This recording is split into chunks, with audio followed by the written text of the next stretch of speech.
making this offer now when we're not set for trial, we got a winner of a case. I said, my advice, don't take the offer. Let's take this puppy to trial. Let's win it.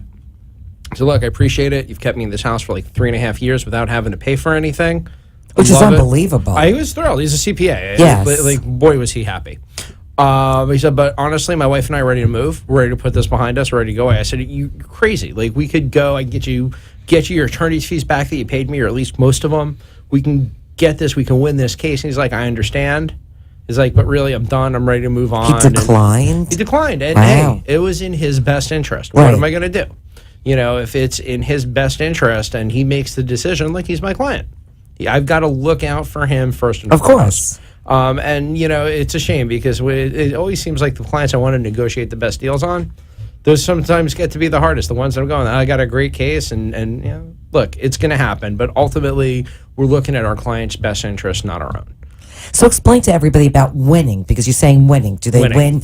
Do they keep the rights to own their home? I mean, what exactly is winning? Okay, define so that. We go to trial, and now it's actually, you know, 2 weeks ago Thursday, I had a knockdown, drag-out trial, Palm Beach County, and I will tell you, it was a huge loan. I walked in there, I'll tell you the truth. You know, my client's like, look, we got no choice but to fight. We're working on a loan modification. He did not want to take a consent judgment. Worst comes to worst, he's got equity in the house. It's a big house.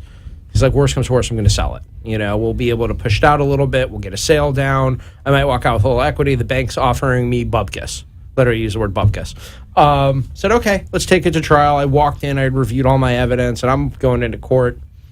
Again, I got maybe a 20, 30% chance on this one. It was not looking great, but I said, look, we're going to trial. I'm prepped. Let's go.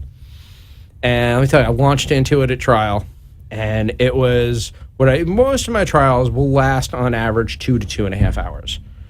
3.5 hours into this trial, and I'm just pummeling the bank.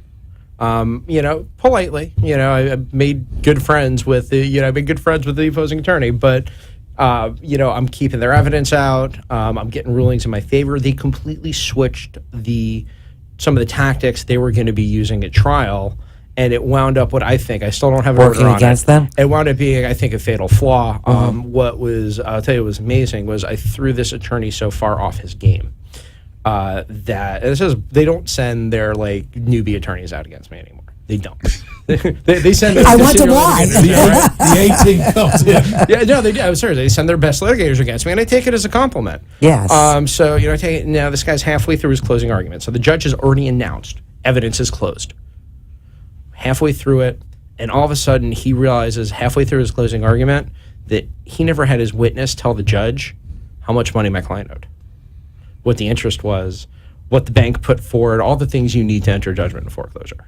So that's a huge omission. He asks the judge, he says, will you let me reopen the case to put it in? She goes, no. Wow. She goes, I already heard all the evidence I'm going to hear. Whatever decision I make, I'm going to make based on the evidence that was presented at trial. Wow. I mean, unbelievable. I noticed. I noticed before we went to closing arguments. Obviously, I didn't point that out. Why would you? Well, tactically, I had to make a decision. At the end of his case, I can go in, I can ask for an involuntary dismissal. So that's one of the ways we win.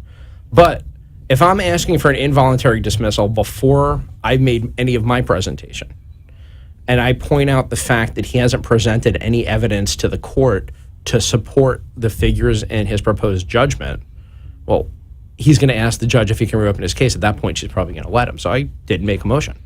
But when staying in your home? Okay, so I made a motion for directed verdict, which is kind of the same thing, but now it's at the close of evidence. So really what this ultimately comes down to, what does winning mean in the context of a foreclosure trial? It means I get the case dismissed. It means the bank is not going to get to go forward with its case at this point. They have to start all over again. Now, the problem, we've talked about this on the show, that the banks run up against is something called the statute of limitations. Because somebody owes you money, let's take it out of the context of foreclosure, just because you have the right to bring a lawsuit against somebody does not mean you have that right forever.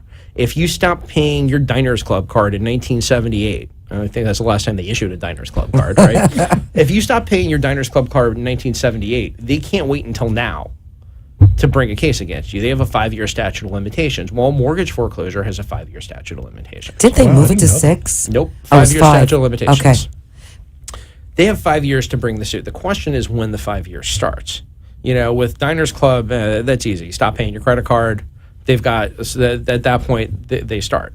Well, with a mortgage, you have a payment due every month. So there are a lot of courts in Florida that were coming in and saying, well, the 5 years starts when the 5 years never really starts, because every month you have a new obligation. So the bank never has a statute of limitations until we get to 5 years past the end of the mortgage.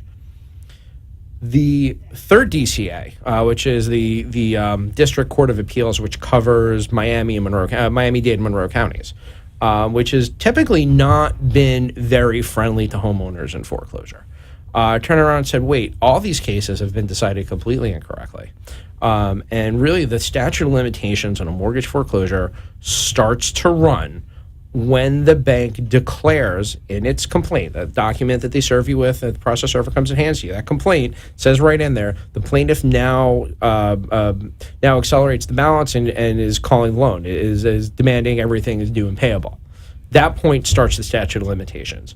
Unless you get the case dismissed with prejudice, which is another story entirely. If you get the case dismissed without prejudice, that means that's never been adjudicated. There's never been a ruling on that. Therefore, they can't bring another case if more than 5 years have passed from that date. Well, that sounds like a long time, but I can tell you, last summer, it was 2014, I had several trials on 2008 and 2009 cases that I won.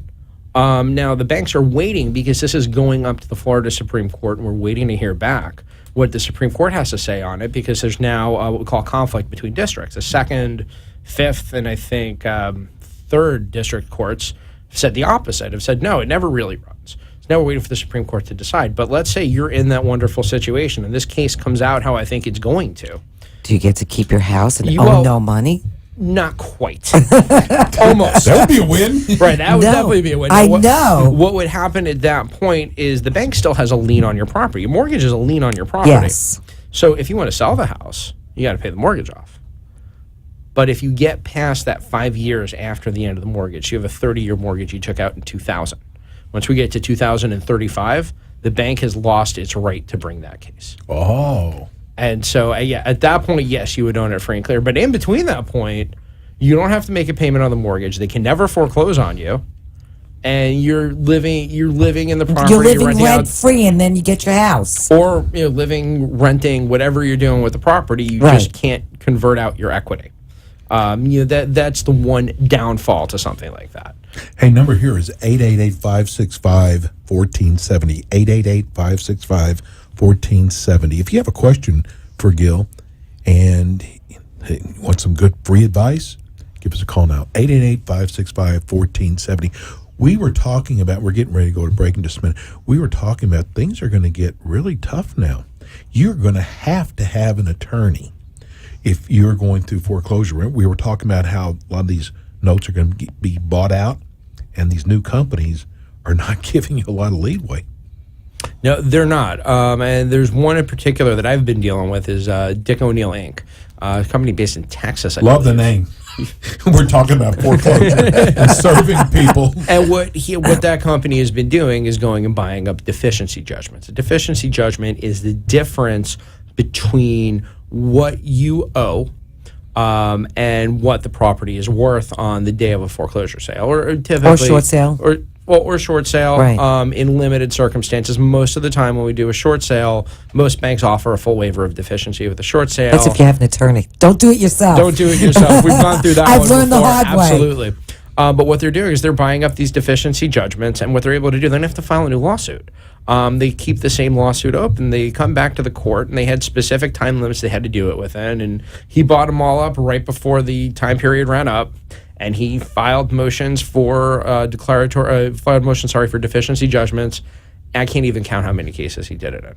And now you have people who thought this was over and done with, that now have $100,000 judgments against them, $200,000 judgments against them. If you look at some of the condos, especially in South Florida, that were worth maybe $50,000, when the when the whole mortgage universe imploded on itself. They got judgments against them for $250,000. That's a $200,000 deficiency. Wow. And there are different strategies we can use to deal with these debt buyers. Chief among them, and one of the best one that works out for a lot of my clients, is to file for bankruptcy.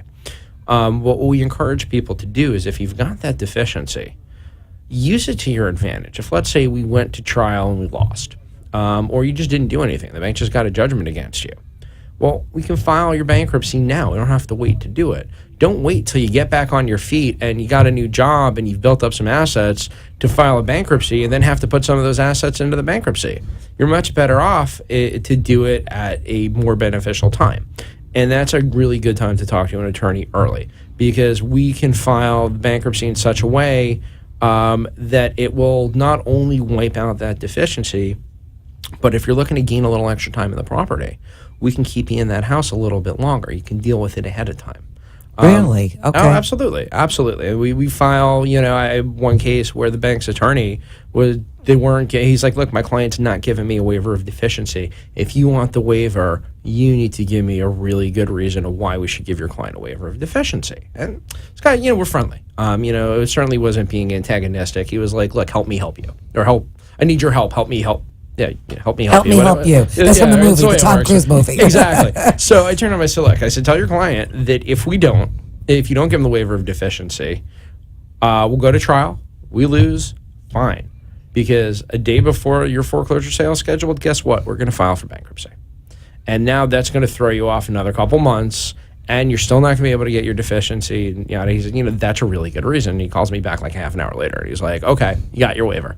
Which is, in that case, what my client wanted. They really wanted to avoid filing for bankruptcy. But isn't there a statute of limitations for the deficiencies as well? There is, and it's complicated, because what had happened with these lenders were just sitting on it, and the Florida legislator, and I don't often compliment the Florida legislator, but, Florida legislature said, well, we got to give people some sense of finality. And so this was, I think, back in 2013, they said any case before 2013, the statute, the motion for a deficiency judgment has to be filed, I think it was by July 1st, 2014. Any other case happening after this law is passed, you have 1 year from the entry of the judgment to make your motion for a deficiency. So they did set strict limits on it, and I've seen cases dismissed because those limits were missed. There's a few. So they changed the law after 2014. In 2013, they changed the law. Okay. They changed the law in 2013 to say, look, you've I got have a until special July. interest in that. Yeah, you've got until July 1st, 2014. To make your motion for deficiency judgment after this law is passed. You now only have a year after your judgment. That you can't just hold it open indefinitely and then come after for deficiency whenever you please. If you have this problem, if you're looking at it, give us a call at the office, 954-596-0669. If you can't come in during the day for an appointment, or you can't, or if you live out of state, it's no problem. We can set up a telephone consultation, do everything over the internet if you need. We have no problem emailing you retainers, credit card forms. We're happy to work with you as you need to be worked. That's 954-596-0669. Come check us out on the web. We just revamped our website, www.bilulaw.com. That's BILULAW.com. Or you can follow me on Twitter at gbilu. It's at GBILU. Not only do I post very interesting things about foreclosure, but I got some funny stuff up there that I like to retweet as well. Usually from George Takei and Depressed Darth, but that's a whole nother story. Hey, we got to go to break right now, and when we come back, we have more with Gil Bilu of Bilu and Bilu. We'll be right back. God, phone's blowing up. At the law firm of Bilu and Bilu, we can help you if you are facing foreclosure. Don't lose your home due to foreclosures by the bank or mortgage company. Call the law offices of Bilu and Bilu at 954-596-0669. You have rights, and we can help you exercise them. At Bilu and Bilu, your first consultation is always free. If your home is underwater, or you are behind on your mortgage and you're confused about what to do, we can help. Call our office today, 954-596-0669 or 1-877-BILU-LAW. That's 1-877-BILU-LAW. At Bilu and Bilu, our lawyers have more than 20 years combined experience in real estate law. The banks have lawyers, and so should you. The lawyers at Bilu and Bilu can help you modify your loan or apply for a short sale while they defend your case in court. Contact the lawyers at Bilu and Bilu today so you can sleep easy tonight. Your home is your castle. Trust the professionals at Bilu and Bilu to defend it for you. The law office of Bilu and Bilu handles foreclosure defense in Broward and Palm Beach and all 67 Florida counties. Call the law offices of Bilu and Bilu today at 954-596-0669 or visit us on the web at bilulaw.com. That's BILULAW.com. And we're back. We're here with our buddy, Gil Bilu of Bilu and Bilu. Folks, let me tell you something. I've heard people say that they were going through foreclosure, and the attorney they had was working on their foreclosure and a murder case, and they were also doing an employment case. A murder. I mean, they did everything. Right. Now, your practice is geared towards not bankruptcy law, foreclosure, real estate. That would probably most. We really focus a lot on real estate. We do, look, everybody handles a little business litigation. Everybody, that knows how to work around a trial, do a little business litigation, and I'm happy to take on all sorts of things. I've found that, people want to know that you're really good at what you do. Yes. And so what we do is we handle a lot of real estate law. And not just talking about foreclosure. I mean, foreclosure has been the hot thing for a couple of years, but I'll tell you, I've been doing real estate law since 2003. I know real estate. I know it inside out, backwards. Do closings. Landlord tenant, you do that also? Landlord tenant, we do our fair share. Absolutely. Landlord tenant, it's a very, very complicated field of law. There's a lot of little loopholes and tricks that you have to know in the statutes. You have to know how to avoid them, or you not have to know how to use them to your advantage. But absolutely, they're there. We work with a lot of people in debt. So, we wind up doing bankruptcy, some collection work, defending collection work, that is.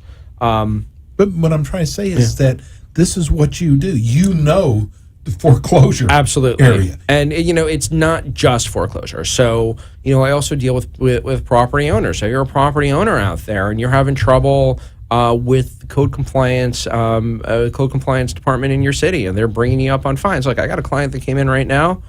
They've got $192,000 fine that accrued daily from a violation from the previous owner that wasn't disclosed at closing.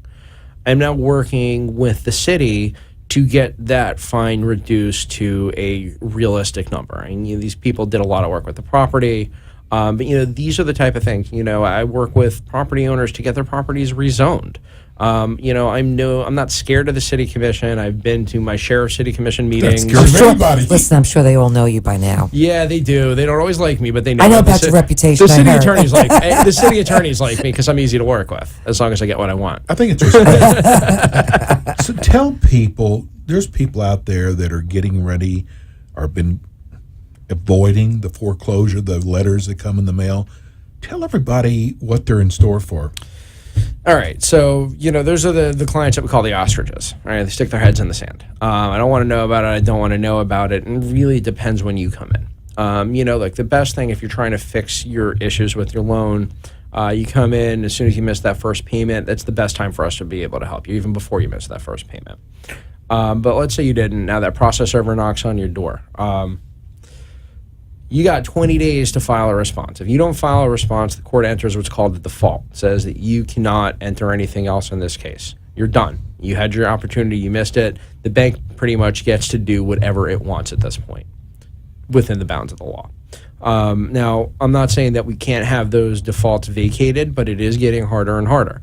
I will and also more tell expensive. Your legal fees become more expensive. Absolutely, my fees go up. If I've got to put emergency work on your case, you're paying me emergency fees. I will tell you that, as the foreclosure backlog is reduced, and the backlog has been greatly reduced, the judges in Palm Beach County and the judges in Broward County and the judges in Miami-Dade County have basically put all their foreclosures on a death march to trial.